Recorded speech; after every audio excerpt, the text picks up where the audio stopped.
kid. That's not going to work for me. So, but yeah, I think it's all the kid's childhood dream, right? I mean, it's like the typical thing that you learn about in business classes to stay away from too, right? Like no barriers to entry. So you and your buddy could get a trailer, call yourselves landscapers. I mean, hell, we had a Ford Taurus sedan. We had to look like complete idiots pulling up to properties, right? Like total hillbillies with like the lawnmower hanging out the back, But yeah, but nonetheless, yeah, it's I have a Oh yeah, much we had less no idea. We had no idea what we were doing. We were pulling that trailer one time, and it just goes flying off the truck. been there, man. I've been And we there. looked in the I had back. We're that. like, "Oh man, the trailer's following us, but not attached." Right? I've had that in the main intersection of my hometown. Oh man. I had that happen. We could probably have a whole show trading story. We had lawnmowers going to creek beds, lawnmowers going to lakes. We had a guy pin his leg between the lawnmower and a rock. I had 18 stitches in my thigh because I hit it with a hedge trimmer accidentally. So yeah, I mean, I don't have any of those funny stories in the Exit Planning Institute business we're in today, but Fewer a of lot more those. professionalized, I guess. But I think nonetheless, everybody growing up oh, ought to have a business, ought to whether or be in the service industry, ought to start their own business, whether it's painting houses, delivering something, throwing I'm dating yeah, that's myself, cool. but throwing the newspaper, mowing yards, or work in the service industry, because until you do, you don't know what it's like. You need Oh, to get out there and know what it's like to no doubt. be an employee, to run a business, all of those things on both sides of it, and know what hard work is really like. But No doubt. smart idea to go ahead and sell it then. Unlike what Well, yeah, you what got I to did. remember, right? So we were like, isn't that was like recession time too? So we kind of took a hit. So our business was we specialize, if you will, right? We called ourselves high image oriented. So we wanted to work with clients that use their image to sell their product. So you could think about like assisted living facilities, right? You're not going to put your parents in something that looks like hell from the outside, right? High-end luxury apartment communities where a lot of the professional athletes lived. We had like the chain of all Marriott hotels in Northeast Ohio. A lot of wedding venues that outsourced their like landscape or horticulture needs. But when the recession kind of hit, people started to pull back their budgets a little bit. I remember my major client wanted me to do it for half the cost. They would pay me maybe 80 grand to take care of this 200-acre property, and they said, Scott, we'd like you to do it for 40 this year. So the big guys came in and priced me straight out of there, right? Because they're more about volume, where we were more about quality, and they could work with better pricing models. So honestly, it was kind of like it was a great opportunity, and it kind of all aligned. And I knew early on, like that I didn't necessarily want to landscape the rest of my life, right? So I mean, I had foremen that were like 50, 60 years old. They had like two wrist braces on, a back brace, two knee braces, right? It's just kind of a young man's business at times, right? So I knew that eventually I wanted to transition. I didn't know it was going to be at 24, but nonetheless, yeah. I was fascinated to hear more about that because you probably know more about exit planning than 99.99% of the people in the world, right? Of owners, maybe, sure. Yeah, and of even of business owners. So was that kind of the catalyst for you to pursue a career in exit planning yourself? Was when once Sure. you actually had a Yep. personal experience? Yeah, that's a great question. So after when I had that transition period, my dad had asked me to come into Aspire Management, his consulting firm. He said, "Hey, help me and at the time his business partner Andy grow this advisory practice." And what I quickly realized is that I wasn't just married to landscaping; I was married to being an entrepreneur. So whether it was growing a consulting firm, now a professional education company, back then a landscaping company, I love growing and running a business. And so I came into there and I got to learn more about what my dad did for business owners. And I got to see all kinds of owners, right? Landscaping, manufacturing, service industry, tech stuff, all kinds of different types of companies.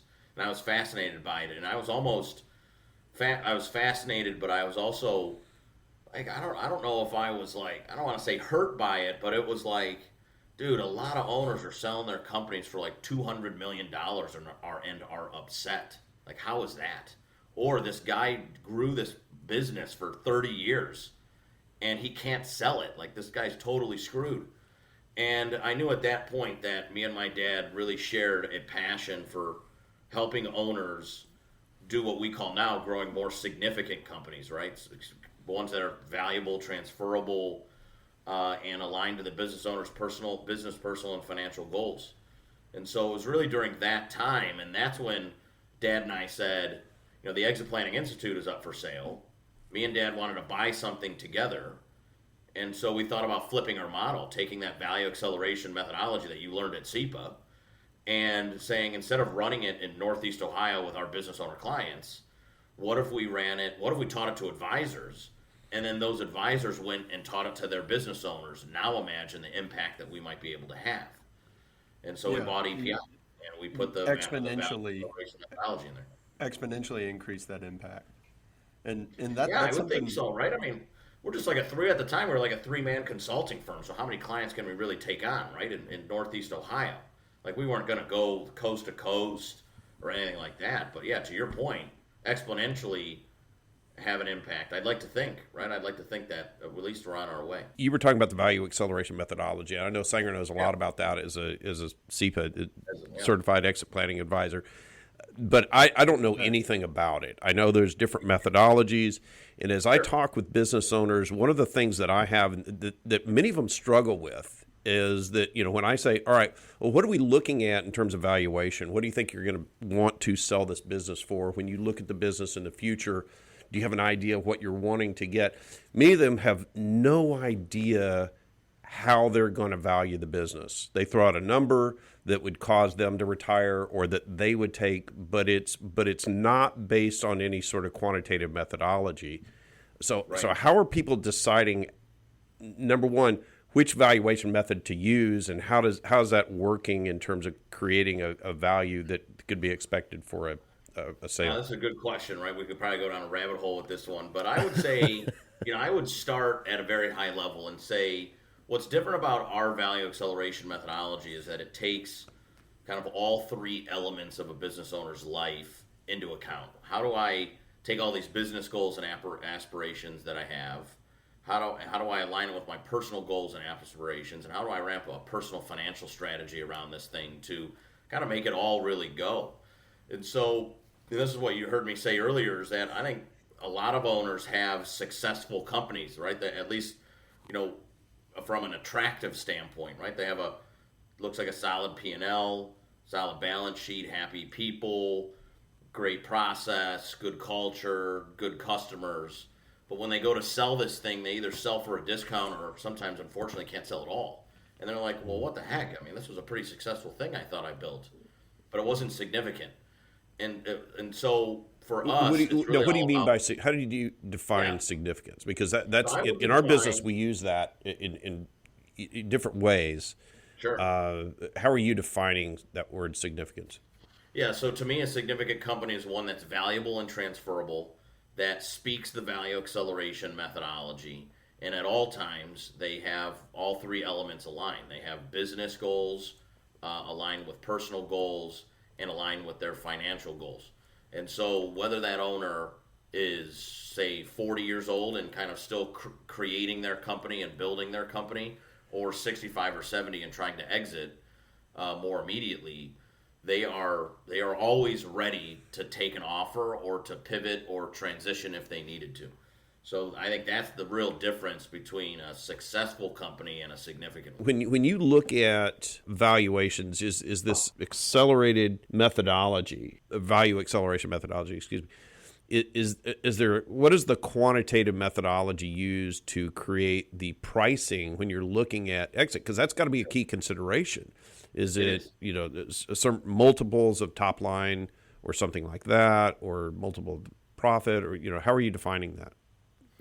Yeah, so we would do something that we call an enterprise value assessment, or sometimes referred to as a triggering event engagement. It's the catalyst for really everything exit planning, in our opinion, and certainly everything value acceleration methodology. It's this, it is the tangible meets the intangible. So we're going to, when a SEPA goes in that does this type of work and they're looking at valuation of your company, they're going to obviously do the tangible stuff. They're going to recast financials. They're going to look up the benchmarks and metrics. They're going to place it into a range of value. And then I think a lot of the question where valuation kind of stops, the owner gets their valuation and they see, okay, companies have kind of sold for anywhere between, let's call it 10 million and 20 million, and you're sitting at, 12 million. Well, I think the first question the owner has is, well, how the heck do I get to the $20 million valuation? I mean, that's where I want to go. So then we bring in the intangible side. So we call them the 4 C's. They're the 4 intangible capitals that drive about 80% or more of value. So we're going to look at structural capital, which is all the process, documentation. It could be systems, IT, intellectual property, machinery, all of that stuff that optimizes people's time and makes the business go. We're going to look at the people, so human capital. We're going to look at social capital, which is your company's culture and kind of internal communication that you guys have. And last but not least, we're going to look at your customer capital. And a certified exit planning advisor would go in there and do some type of interview with you to rank those on a scale from 1 to 6. What I love about the 1 to 6 scale is that there's no middle. So when you kind of feel that you're average, you either have to pick 3, which is slightly below average, or 4, which is slightly above. And you're kind of assessing your business with the guidance of this advisor. You're taking that percent that you get out of there and then placing it into the range of value. So obviously if you have a poor percent, it's likely that you're going to trade towards weaker or riskier companies. So you get a smaller multiple. If you have a better score, you're going to trade towards best-in-class companies. And so for us, now it gives us a plan. Most owners, about something like 70% of the companies put on the market today don't sell. So there's obviously work that can be done. They're scoring below average. So the owner goes, okay, well, how do I get the higher valuation? And now we could say, well, the owner gets the higher valuation if you do these types of things, right? We got to work on human capital, structural capital, social capital.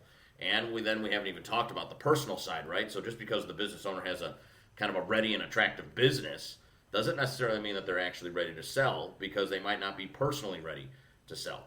So again, it's this alignment of all these elements. So, at Decidedly, one of the things we want to do is defeat bad decision making and understand how we go about making decisions. So when we look at a business owner who's wanting to sell or thinking about it, they're contemplating it, they're thinking, hey, in the future, I'm getting close to sliding into home base. I probably want to sell in the next few years. And I think a lot of business owners begin to think about that maybe 3 to 5 years in advance. I don't know, you can tell me if I'm wrong. What are the decisions they have to make ahead of time to be in the best position to decide to sell? What are the decisions they have to make before they make the decision, I guess is what I'm asking.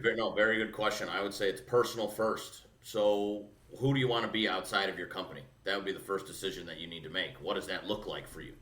Once we know what that is, right? My dad always laughs about it because, so I live on the rural side of Cleveland, like in a little century home, and I have a pretty quiet lifestyle, and I would continue my lifestyle, honestly.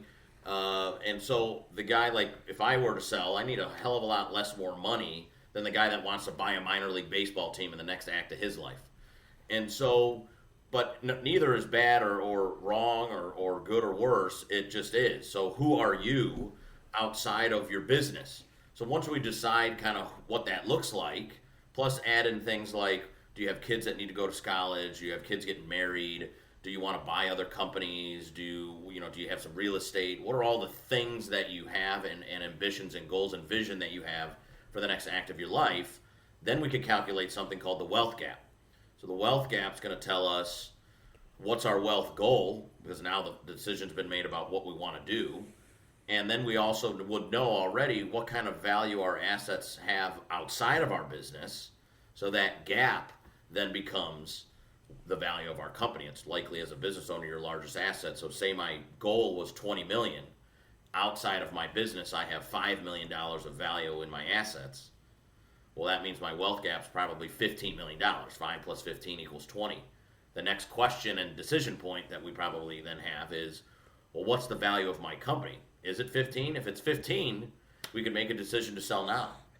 If it's only 5, well, now we have to drive another $10 million of value into our company to reach our goals, or we need to change our goals. Most owners aren't changing their lifestyles.